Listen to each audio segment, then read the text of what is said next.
अब आ जाओ ज़ैन, आपकी माँ नूर बहुत थक गई है।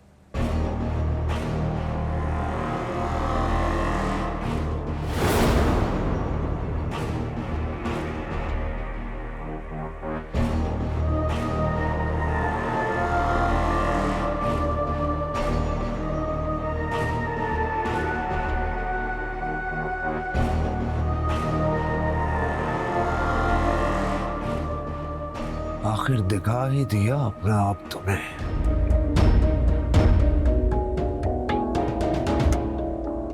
समझ नहीं आता, मतलब कल रात से महविश फोन नहीं उठा रही।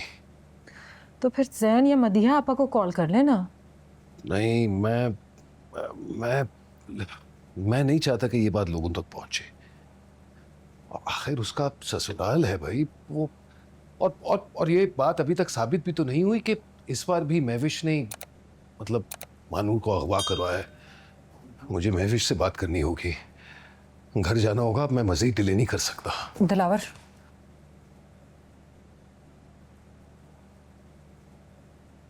दिलावर, मुझे गलत नहीं समझना।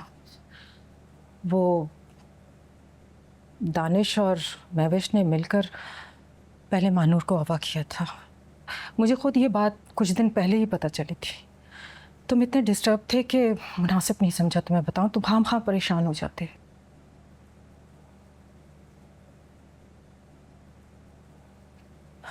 और हाँ दिलावर, अब से मानूर का घर वही होगा जो तुम्हारा घर है।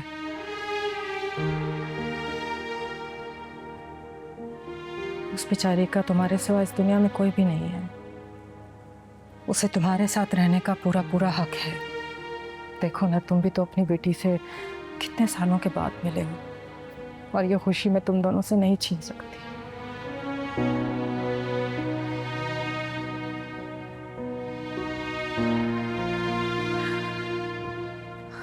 आसिया की बेटी के साथ भला करूंगी तो शायद वो मुझे माफ कर दे। कहीं ना कहीं तो मैं भी आसिया की गुनहगार हूं।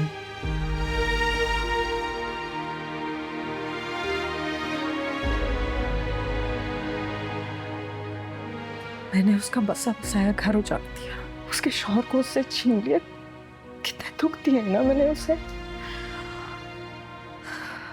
और जानते हो उसके दुख का एहसास मुझे कब हुआ?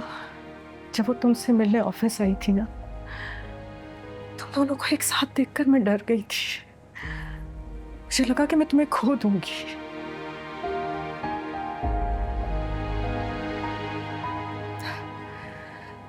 अब ऐसा लगता है कि आसिया को भी यही डर लगा होगा जब तुमने उसे छोड़ देने की बात की होगी, और उसका डर हकीकत में तब बदला होगा जब तुमने उसे छोड़ दिया। वो बेचारी तो जीती जी मर गई होगी ना।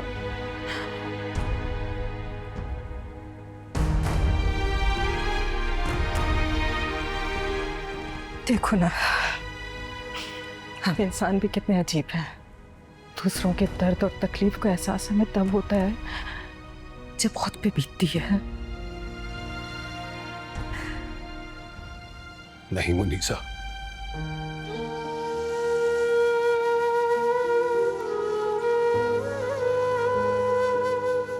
आसिया का मुजरिम सिर्फ और सिर्फ मैं हूं। मेरी वजह से उस बेचारी ने पूरी जिंदगी दुख और तकलीफ से गुजारी है। और मेरी बदनसीबी देखो, उसके मरने से पहले मैं उससे माफी भी नहीं मांग सका। हिसाब लेगी वो मुझसे, यकीनन लेगी। जो सवाल मुझसे जिंदगी में नहीं पूछ पाए, रोज़े महशर के दिन जरूर पूछेगी। और खुदा के सामने मैं क्या जवाब दूंगा?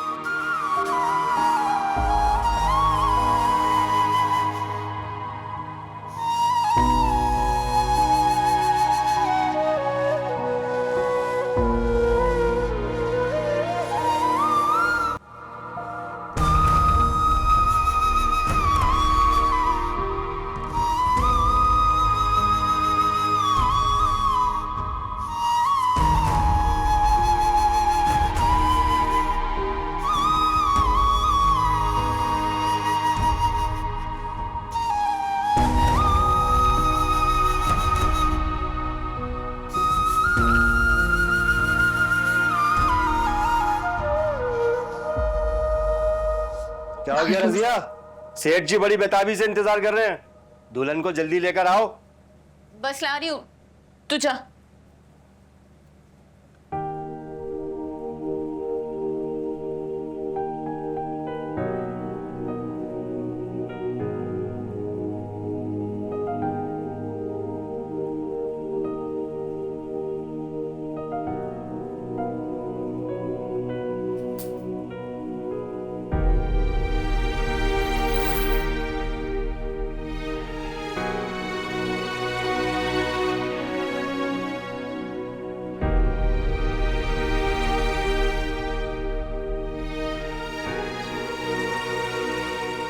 जो हो रहा था वो हो चुका। पुरानी बातों को याद करके रोने से अब कुछ नहीं होगा। अब बस आगे का सोच। मानी, आगे का सोच कर तो कह रही हूँ, ये सब रुकवा दे प्लीज। तुझे क्या लगता है कि ये सब मैं कर रही हूँ? मैं और तुम्हारे मामा सर्कस के उस गुड्डा गुड्डी जैसे, जिनकी डोर सेठ अकरम के हाथ में है। वो सिर्फ हमें नचा रहा है। मैं खुद इस रोज रोज के रोने से तंग आ चुकी हूँ। सेठ अकरम तो जान का अजाब बनकर रह गया है, जान ही नहीं छोड़ रहा है। आपको क्या लगता है मुमानी, मुझसे निकाह करके सेठ अकरम आपकी जान छोड़ देगा? फिर उसने अपने पैसों का मुतालबा वही रखा तो आप क्या करेंगी?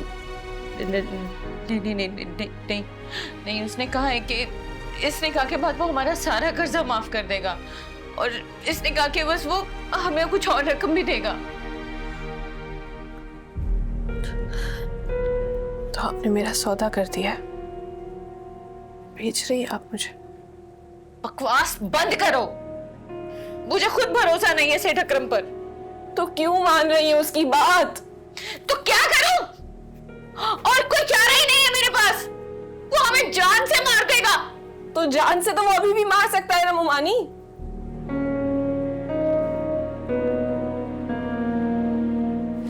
बहुत बड़ी गलती कर रही हैं आप। उसका मकसद पूरा हो जाने के बाद वो अपनी बात से मुकर जाएगा, नहीं छोड़ेगा वो आप लोगों को।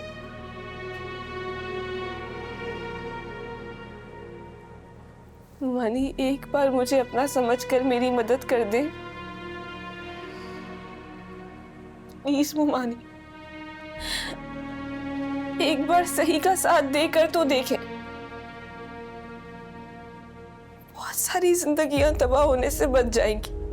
महानूर, तू सेठ अकरम को नहीं जानती और आप अल्लाह को नहीं जानती मुमानी। एक बार तो पुकार के देखे, आपकी एक नेकी के बदले आपके सारे गुनाह माफ कर देगा। महानूर, मैं बहुत बहुत बड़ी गुनाहगार हूँ। वो बहुत रहमान है मुमानी।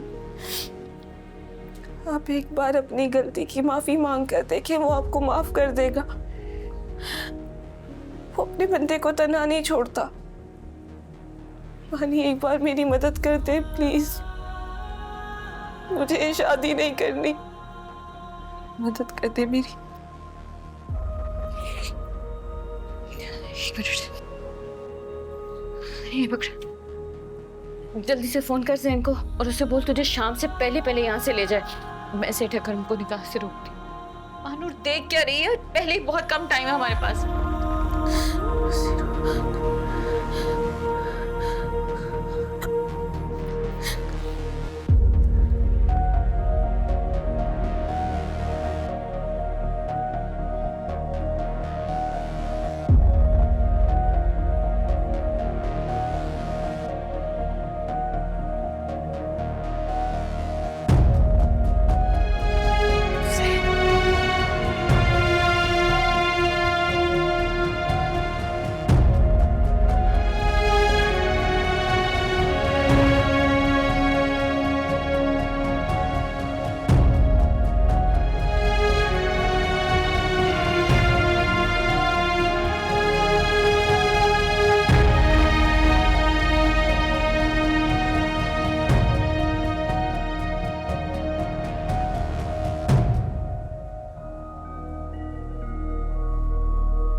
आपने अपनी जिद में आके मुझे जबरदस्ती उसके ऊपर मुसल्लत कर दिया, शादी करवा के ही दम दिया। जबकि आप अच्छे तरीके से जानती थी कि उसको इस रिश्ते में कोई इंटरेस्ट नहीं है। वो जब मुझे छोड़ने की बात करता था आपको नया ड्रामा करती थी। मैंने जो भी किया वो जैन की मोहब्बत में किया, मगर आपने जो भी किया वो अपनी फॉल्स ईगो को सेटिस्फाई करने के लिए किया।